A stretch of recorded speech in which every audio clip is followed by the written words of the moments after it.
How many of those elders who right now will have to say, yeah, man, that was a good thing, who will have to say it, but deep in their heart, they will not have a warm home that was going to be built for them to be able to access in an easy way.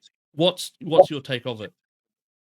Um, if you look back at the history of Ihumātao, it is the very first piece of land with human civilization and to be settled in this country. So the first Polynesian explorers, this is the first place they go.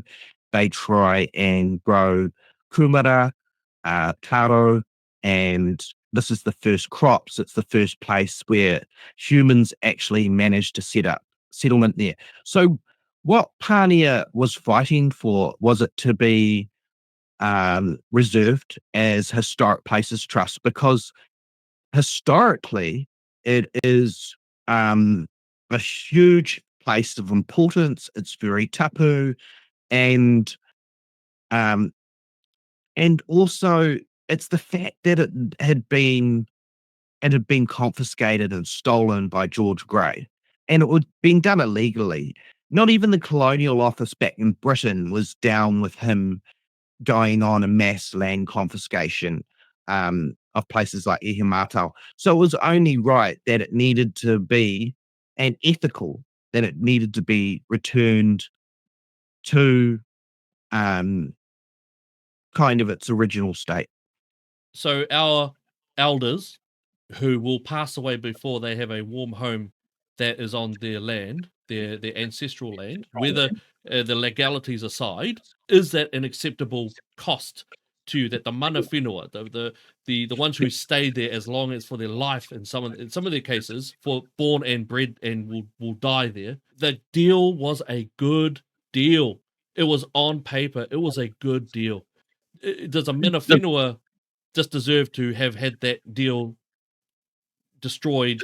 And has Pania helped Ihumātao get homes for the elders who are there at all?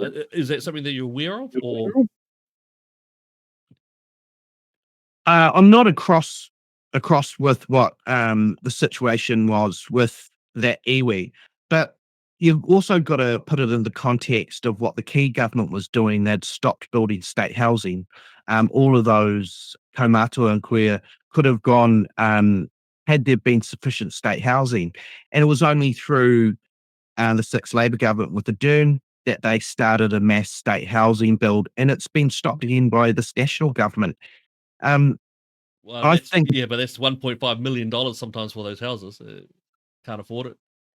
I think that they're separate issues, and I think that that land should belong to the Historic Places Trust. There's other places where housing could be built.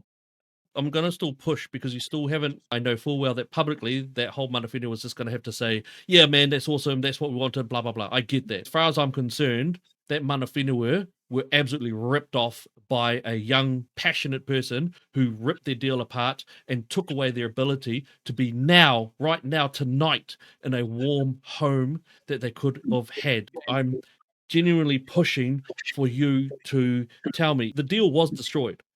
The deal that mana whenua had successfully negotiated was destroyed. Is it okay that that deal that mana whenua had successfully negotiated was destroyed? Well, I think Pania is mana whenua.